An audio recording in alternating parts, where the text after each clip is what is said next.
조갑제 TV 시청자 여러분 안녕하십니까. 2023년 12월 5일 오전 9시 20분입니다. 어제 조선일보에 제가 인터뷰한 기사가 실렸습니다. 이준석 보수의 경쟁과 활기를 줄 사람이다. 젊었을 때 YS와 닮았다라는 제목이었습니다. 이 기사가 와글와글 했습니다. 어제 조선닷컴에 실린 기사 중에 조회수가 제일 많았습니다. 그리고 댓글 수는 약 2,000개였습니다. 최근 몇 달 사이에 가장 많은 댓글이 달린 기사로 기억이 됩니다. 그리고 찬반격돌이었습니다. 저는 오랫동안 기사를 쓰면서 박수만 받는 기사보다는 어제 그런 인터뷰처럼 쟁점이 되는 기사가 가치가 있다고 생각하는 사람입니다. 100% 찬성하는 기사보다는 50대 50이든지 6대 3이든지 해가지고 갈려가지고 토론을 유도하는 기사가 좋은 기사고, 그게 화제가 되고 쟁점이 되고 토론이 소재가 될 때 민주주의 국가가 활력을 갖게 된다. 어제 기사의 경우에는 보수가 말하자면 활기를 띠게 되고 보수끼리 경쟁하게 된다. 이게 저희 소신인데, 그런 점에서 어제 인터뷰 기사에 대해서 그런 자리를 마련해 준 조선일보 측에 감사하면서 제가 잘했다는 그런 생각이 듭니다. 물론 욕하는 사람들도 많죠. 그런데 그 댓글 반응을 쭉 보면서 제가 좀 정리를 해 드려야 되겠다는 생각이 들었습니다. 제가 보수가 위기라고 했습니다. 특히 반공보수가 막다른 골목에 처했다고 했습니다. 그리고 이준석이라는 젊은 야망이 있는, 그리고 실적이 있는 정치인이 나와서 반공보수가 아닌 공정과 자유를 강조하는 새로운 보수 세력의 희망을 본다면서 어쩌면은 이준석식 새로운 보수가 하나의 돌파구가 될지 모르겠다라고 이야기를 드렸습니다. 그리고 그 젊은 야망 있는, 그리고 실적이 있는 보수 지도자죠. 지도자가 보수를 버리지 않고 이 보수 진영에 남아서 보수 혁신을 외치고 있는 것은 보수로서는 참으로 축복으로 생각해야 된다는 게 저희 평소 소신입니다.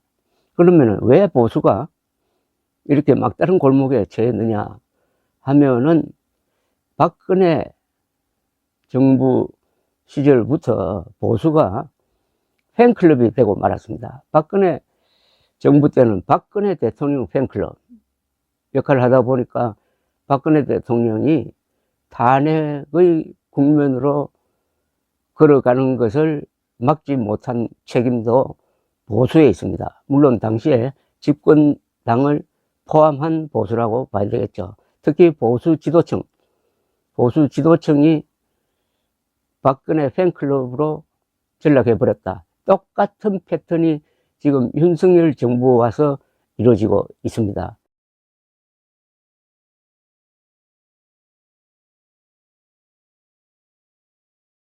윤석열 대통령이 보수적 가치를 배신하고 잘못을 할 때 보수 지도층이 침묵했습니다.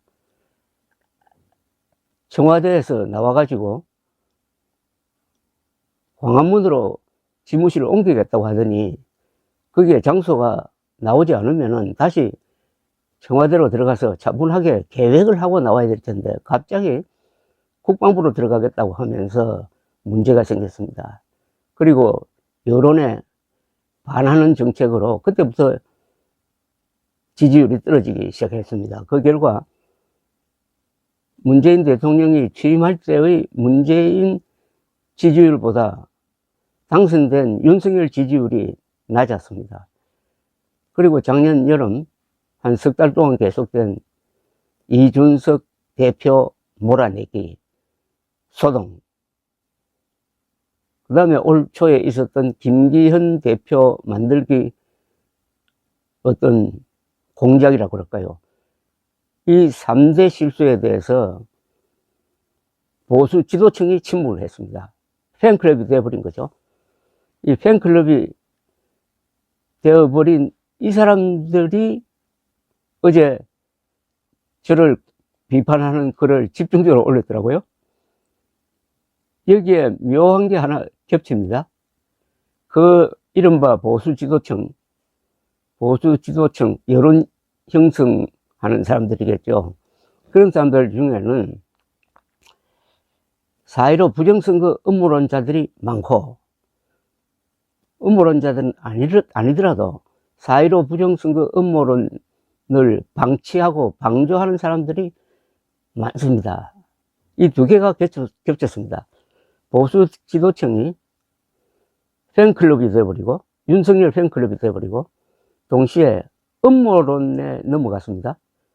음모론에 침묵했습니다. 그러니까 음모론자가 되어버린 거예요. 팬클럽과 음모론자를 겸하게 되었습니다.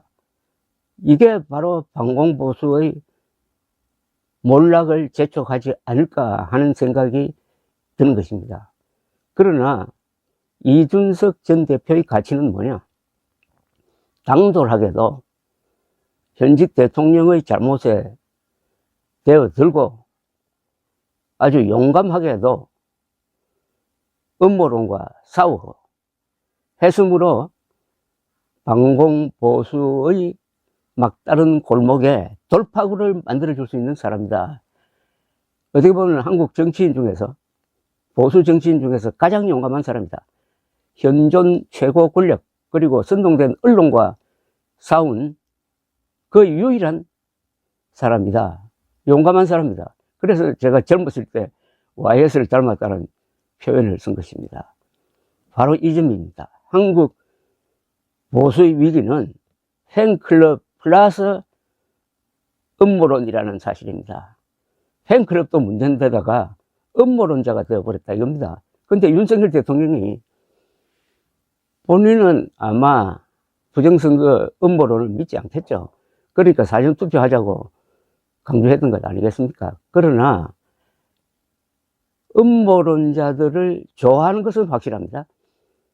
음모론자 또는 음모론을 편드는 사람들을 좋아하는 이유가 있습니다. 바로 이들이 윤석열 골수 지지층이기 때문입니다. 윤석열 고정 지지층이 부정선거 음모론자들이고, 이들이 윤석열 대통령 지지자로 바뀌었으므로 윤석열 대통령은 결국 음모론자들을 좋아한다. 팬클럽 플러스 음모론자들을 좋아한다. 그러니까 궤도 수정이 되지 않는다. 강서 구청장 보궐선거에 공천을 잘못하는 게 확실한데 이거 안 된다고 하는 사람이 주변에 없다. 팬클럽밖에 없는데 무슨 안 된다고 하는 사람이 있겠어요. 그리고 부산 엑스포, 이거는 절대적으로 분리하자는 게 실무자들의 공통된 의견인데 대통령이 앞장서서 밀어붙이니까 안 된다는 사람이 없다. 아니, 윤석열 팬이 안 된다고 하겠습니까? 팬은 절대 안 된다고 하지 않습니다. 당신이 잘못했으라고 하지 않습니다. 이런 식으로 총선까지 가면은 총선에서 100석 이하로 떨어졌을 때 기다리고 있는 것은 지옥문이다. 탄핵이란 지옥문이다. 바로 윤석열 팬과 음모론자들이 윤석열 대통령을 탄핵의 지옥문으로 몰아가고 있을지 모른다 하는 게 저희 시국의 판단입니다. 그런데 이준석 신당 이야기가 나오고 있습니다. 이준석 신당이 이런 보수의 구명적 역할을 할지 모르겠다. 그렇게 되면은 이준석 신당과 국민의힘 의석을 합쳐서 100석 이상이 되고 막 과반수가 되고 한다면은 이게 바로 윤석열 대통령이 탄핵당하는 것을 막아주는 역할도 할지 모르겠다 하는 게 제가 전체를 보는 시국관입니다. 어떻게 보면 방공보수가 좀 비참한 모습이 되고 말았습니다. 어쩌다가 팬클럽이 되고 어쩌다가 음모론까지 겸하게 되느냐. 그리하여 이 사람들이 윤석열을 비판하는 이준석 전 대표를 사가지 없다느니 버르장머리 없다느니 내부 총질한다느니 하는 말로 외도하는데 총력을 다하다가 보니까 결국 이간질이 된 거죠. 윤석열과 이준석을 이간질 시키는데 이 사람들이 지금도 앞장서고 있습니다. 그런데 그 결과로 윤석열 대통령이 탄핵 국면에 들어가면 어떻게 됩니까? 탄핵 소추안이 국회를 통과하면 윤석열 대통령이 직무정지가 되어버립니다. 그런 상태까지 예상하고 오늘 또 내일 또 윤석열 팬클럽으로서 역할을 할 것이고 그리고 이준석 때리기에 열중할 것이고 이 문제에 대해서 한번 보수 진영 안에서 한번 토론을 해보자.